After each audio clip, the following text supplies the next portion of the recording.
Hello everyone, welcome back to my channel Katya kids learn with fun.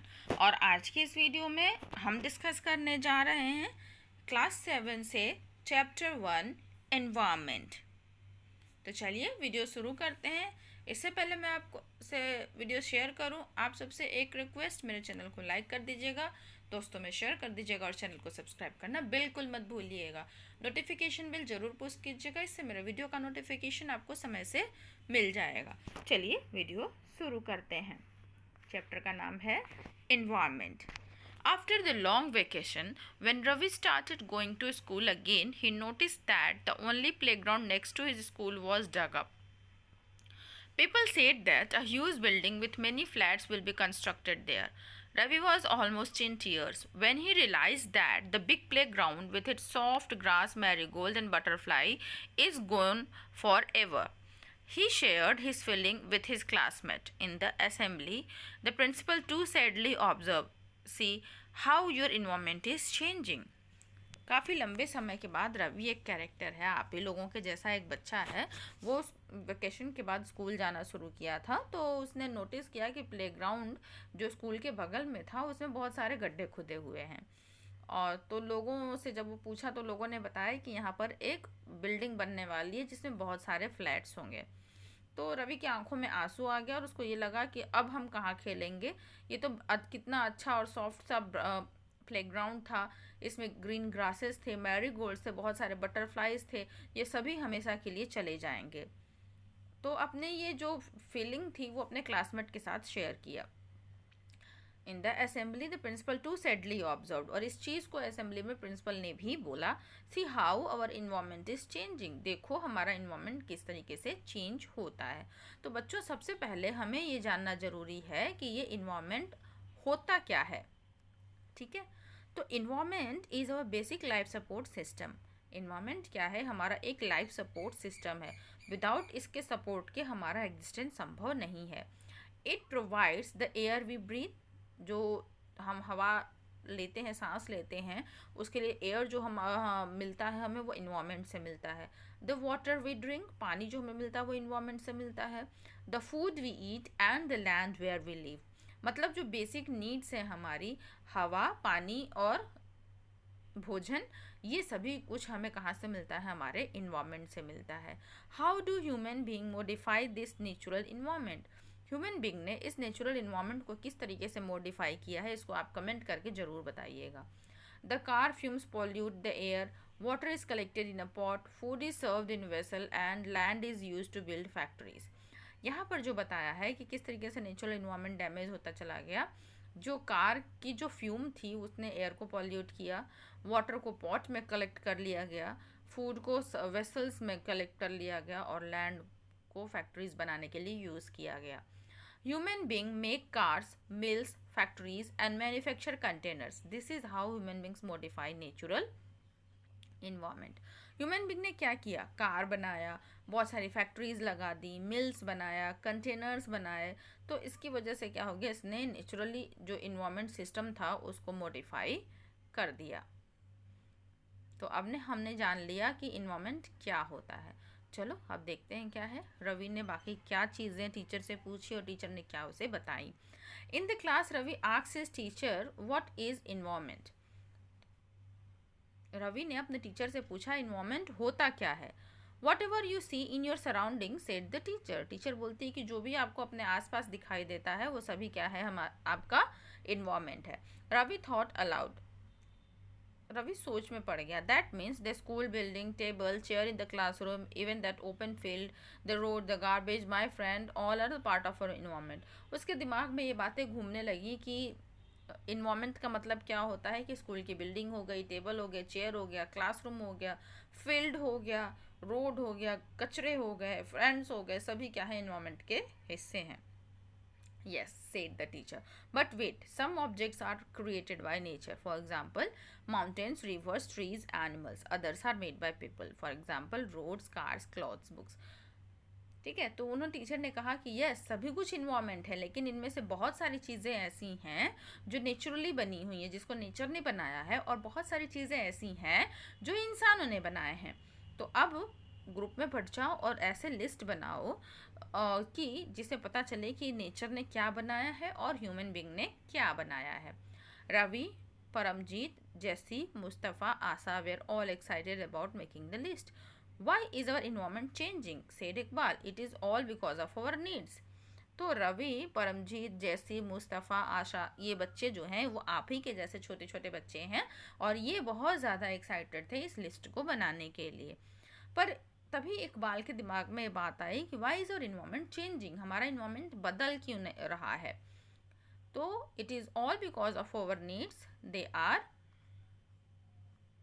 increasing day by day. We are therefore modifying at time when even destroying our natural surrounding, the teacher replied. तो तभी teacher ने क्या बात बोली? देखो, उन्होंने बोला कि ये हमारी नीड्स हैं जो हमारे इन्वायरमेंट को डैमेज करी जा रही हैं, ठीक है, और हमारी नीड्स दिन प्रतिदिन बढ़ती चली जा रही है।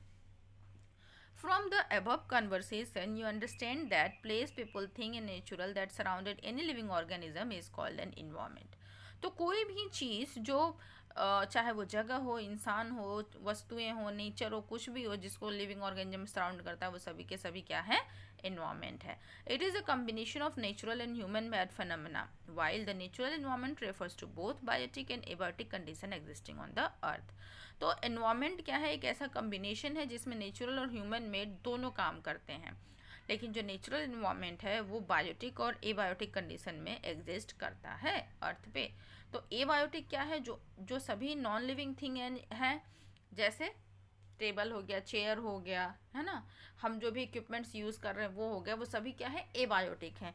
और वहीं पर जो बायोटिक चीज़ें हैं वो सभी नेचुरल चीज़ें हैं और बायोडिग्रेडेबल चीज़ें हैं।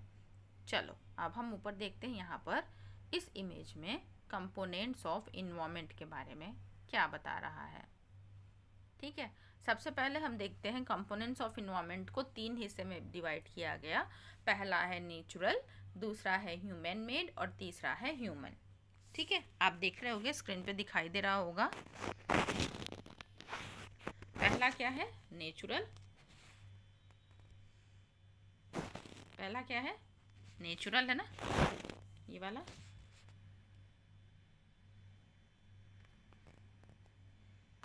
नेचुरल, देन ह्यूमन मेड, ये वाला, और फिर ह्यूमन है। तो नेचुरल इन्वायरमेंट में क्या आता है? लैंड, एयर, वाटर और लिविंग थिंग, ठीक है। कोई भी चीज़ जो लिथोस्फीयर में रहती है, जो एटमॉस्फेयर में है, जो हाइड्रोस्फीयर में है, जो बायोस्फीयर में है। अब लिथोस्फीयर जो धरती वाला हिस्सा उसको कहते हैं एटमॉस्फेयर, आसमान और बादल वाला जो हिस्सा होता है वो, हाइड्रोस्फीयर पानी वाला, और बायोस्फीयर इन सभी को मिला करके होगा, वो नेचुरल कंपोनेंट है इन्वायरमेंट का, ठीक है। अब देखते हैं ह्यूमन कंपोनेंट क्या है। ह्यूमन मेड कंपोनेंट पहला है बिल्डिंग। ह्यूमन ने क्या बनाया? बिल्डिंग बनाए, पार्क्स बनाए, ब्रिजेस बनाया, रोड्स बनाए, मॉन्यूमेंट्स बनाए, इंडस्ट्रीज़ बनाए, बहुत सारी चीज़ें बनाई ह्यूमन्स ने। और जो तीसरा कंपोनेंट है हमारे किसका? इन्वायरमेंट का, वो खुद ह्यूमन भी है। तो पहला इंडिविजुअल, पहले एक अकेले इंसान था, फिर उसने फैमिली बनाई, फिर फैमिली से कम्युनिटी हो गई, कम्युनिटी से रिलीजन हो गया, रिलीजन से एजुकेशन हो गया, इकोनॉमिक और पॉलिटिकल सिचुएशन, ये सभी क्या हैं? हमारे कंपोनेंट ऑफ इन्वायरमेंट हैं। ओके, चलो आगे बढ़ते हैं। जहाँ हमने देखा बायोटिक और एबायोटिक के बारे में, जितने भी लिविंग ऑर्गेनिजम्स हैं वो बायोटिक हैं और जितने भी नॉन लिविंग एलिमेंट्स हैं वो क्या हैं? एबायोटिक हैं। Human environment reveals the activities, creation and interaction among human beings. तो जो ह्यूमन इन्वायरमेंट है इसमें बहुत सारे एक्टिविटीज़ होती हैं, बहुत सारे इंटरेक्शंस होते हैं आपस में, वो हमारे ह्यूमन इन्वायरमेंट के बारे में बताते हैं। अच्छा बच्चों, एक बात और, जो इन्वायरमेंट वर्ड है वो फ्रेंच वर्ड इन्वायरनर से निकला है, ठीक है। जो इन्वायरनर मीन, इसका जो शब्द है इसकी मीनिंग है नेबरहुड। तो जो भी चीज़ें हमारे नेबरहुड में पाई जाती हैं वो सभी क्या है? हमारे इन्वायरमेंट में आती हैं। नेचुरल इन्वायरमेंट क्या है? चलो देखते हैं। Land, water, air, plant and animal comprise the natural environment. ठीक है, तो वो सभी चीज़ें जो नेचुरली एग्जिस्ट करती हैं, जैसे लैंड हो गया, वाटर हो गया, एयर हो गया, प्लांट हो गया, एनिमल्स हो गए, ये सभी क्या है, नेचुरल इन्वायरमेंट है। You are familiar with the meaning of lithosphere, hydrosphere, atmosphere and biosphere. जैसे कि मैंने आपको बताया, लिथोस्फीयर मतलब होता है लैंड, हाइड्रोस्फीयर होता है मतलब पानी वाला, एटमॉस्फेयर मतलब हवा वाला, और बायोस्फीयर मतलब इन सभी का कंपोजिशन। ठीक है, तो let us learn some more fact about this domains. और ये जो है डोमेन्स अलग अलग लिविंग ऑर्गेनिज्म के रहने के अलग अलग डोमेन्स हैं, तो इन्हीं के बारे में हम आगे डिस्कस करते हैं। चलो शुरू करते हैं। Lithosphere is the solid crust और the hard top layer of the earth. Lithosphere क्या है, एक सॉलिड क्रस्ट है और सबसे टॉप लेयर है।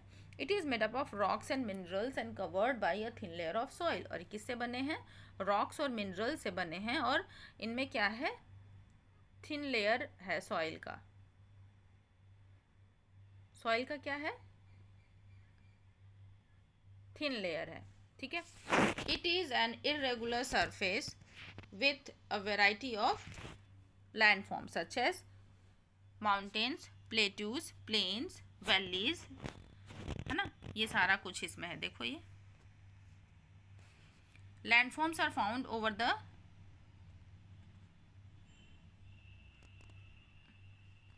landforms are found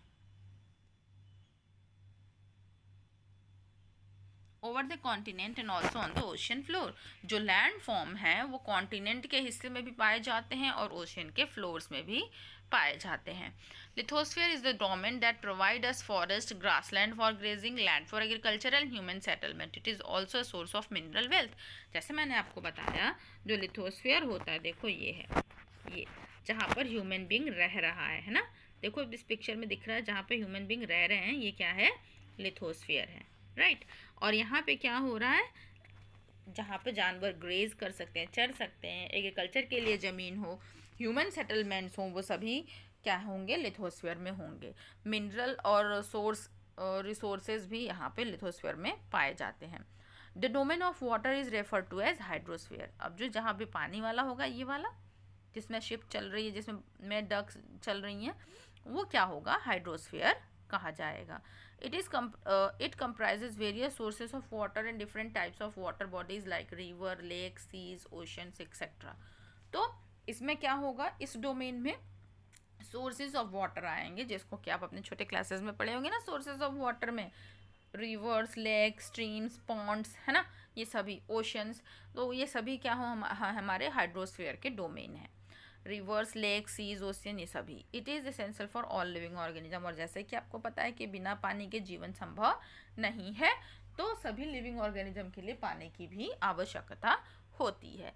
the atmosphere is a thin layer of air that surrounds the earth. और atmosphere क्या है, एक बहुत पतली सी लेयर है एयर की, जो हमारे अर्थ को चारों तरफ से ढकी हुई है। The gravitational force of the earth hold atmosphere around it. और अर्थ की जो ग्रेविटेशनल फोर्स है, वो क्या करती है, एटमॉस्फेयर में इसको को होल्ड बना करके रखती है। ठीक है, मतलब जो अर्थ है, अर्थ के ग्रेविटेशनल फोर्स की वजह से जो अर्थ का एटमॉस्फेयर है, उसको सराउंड किया हुआ, वो उसे सराउंड करके ही रखा हुआ है। दैट मीन्स कि जब भी ग्रेविटेशनल फोर्स लूज होगा या ख़त्म होगा, तो ये एटमॉस्फेयर भी हमारे यहाँ से चला जाएगा और धरती पे ह्यूमन बींग का एग्जिस्टेंस ख़त्म हो जाएगा। It protect us from the harmful rays and scorching heat of the sun. और ये क्या करता है, हमें हार्मफुल रेज से बचाता है, और जो सन बहुत तेज से चुभने वाली गर्मी होती है ना, उससे भी बचाता है। It consist of a number of gases, dust and water vapour. The change in the atmosphere produces change in the weather and climate. तो जो एटमॉस्फेयर है, इसमें क्या होता है, बहुत सारे गैसेस होते हैं, डस्ट होता है और वाटर वेपर होता है। और जैसे जैसे एटमॉस्फेयर में चेंज होता चलता जाता है, हमारे वेदर और क्लाइमेट में भी चेंजेस आते रहते हैं। प्लांट और animal kingdom together make biosphere of the living world. और प्लांट और एनिमल जो है आपस में मिलकर के क्या बनाते हैं, बायोस्फीयर बनाते हैं। It is a narrow zone of the earth where land, water and air interact. तो बायोस्फीयर क्या है, वो एक ऐसा हिस्सा जहाँ पर लैंड, वाटर और एयर सभी आपस में इंटरेक्ट करते हैं, लाइफ को, सिस्टम को सपोर्ट करने के लिए, वो वाला हिस्सा क्या होता है, बायोस्फीयर कहा जाता है। चलो अब देखते हैं इकोसिस्टम के बारे में। इकोसिस्टम क्या है? It is a system formed by the interaction of all living organisms with each other and with the physical and chemical factor of the environment in which they live, all linked by transfer of energy and material. तो ecosystem क्या है?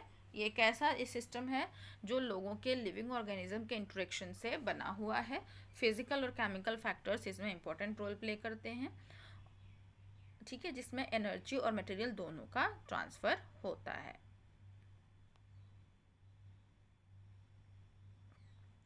At an NCC camp that Ravi classes was attending, Jessie exclaimed, "What a heavy downpour! It reminds me of my home in Kerala. You should come and see how it pours and pours and pours over the lush green fields and coconut plantation."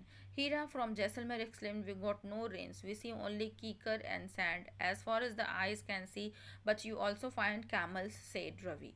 तो यहाँ पर बताते हैं, जो जैसे मैंने बताया कि रवि आपके जैसा ही बच्चा है. रवि एनसीसी कैंप में गया होता है और जैसे उसको बताती है कि जैसे केरला में बहुत ज़्यादा बारिश, इतना बारिश हो रही थी एनसीसी कैंप में जैसे केरला में बहुत ज़्यादा बारिश होती है, बहुत ज़्यादा बारिश पे बारिश हुई जा रही है. तभी हीरा बताती है, जो जैसलमेर से है, वो कहती है कि हमारे यहाँ तो बिल्कुल भी बारिश नहीं होती. दूर दूर तक नज़र उठाओ तो क्या दिखाई देता है? कीकर. कीकर क्या है? एक प्लांट है. और बालू ही बालू दिखाई देता है. और एक सबसे अच्छी बात क्या है कि यहाँ पे कैमल्स दिखाई देते हैं. रवि बात को एड ऑन करता है. Hira says, "Not just camels. If you visit our desert, you will see snakes, lizards and many insects too." तो हीरा कहती है कि केवल कैमल्स ही नहीं में रहते, डेजर्ट में स्नेक्स, लेजर्ड्स और बहुत सारे इंसेक्ट्स भी रहते हैं. तो रवि सोच में पड़ गया. Why do animals, the vegetation and the way people living very far from the place they are related to each other? जो हमसे बहुत दूर दूर रहते हैं, क्या उनके भी रहन सहन का तरीका हमारे जैसा ही होता है? ओ yes, very much so, the teacher replied. Teacher ने बोला कि यस, बिल्कुल ऐसा ही होता है. All plants, animals and human being depend on their immediate surrounding. जितने भी प्लांट, एनिमल्स और ह्यूमन बींग्स हैं, जैसा उनकी सराउंडिंग होती है उस तरीके का उनका ढांचा बदल जाता है. Often they are also interdependent on each other. ये सभी एक दूसरे के ऊपर आत्मनिर्भर हैं. This relation between the living organism as well as the relation between the organism and the surrounding form an ecosystem. और यही रिलेशन जो लिविंग ऑर्गेनिज्म और उसकी सराउंडिंग के बीच में है, इसको हम बोलते हैं ecosystem. There could be an ecosystem of large rainforest, grassland, desert, mountain, lake, river, ocean and even a small pond. तो हर जगह के अलग अलग तरीके के इकोसिस्टम होते हैं. जैसे एक रेन फॉरेस्ट का इकोसिस्टम अलग होगा, एक ग्रासलैंड का अलग होगा, डेजर्ट का अलग होगा, माउंटेन्स का, लेक का, रिवर का, ओशन का, स्मॉल पॉन्ड का. इन सभी का जो इकोसिस्टम होगा सब अलग अलग तरीके से होगा. चलो अब इधर देखते हैं क्या है. On 5 June every year the world environment day is celebrated. ये तो आपको अच्छे से पता होगा. 5 जून को हम क्या करते हैं? इन्वायरमेंट डे सेलिब्रेट करते हैं. और यहाँ पे इस टाइम पे हम बहुत सारे प्लांट्स लगाते हैं. बार्टर सिस्टम क्या होता है? एक ऐसा ट्रेड जिसमें सामान का एक्सचेंज होता है, पैसे का यूज़ नहीं होता.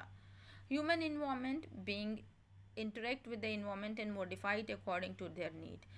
जैसे इन्वायरमेंट होता है, कभी कभी इंसान उसके हिसाब से ढल जाता है या कभी कभी अपने हिसाब से इन्वायरमेंट को ढालने की कोशिश करता है.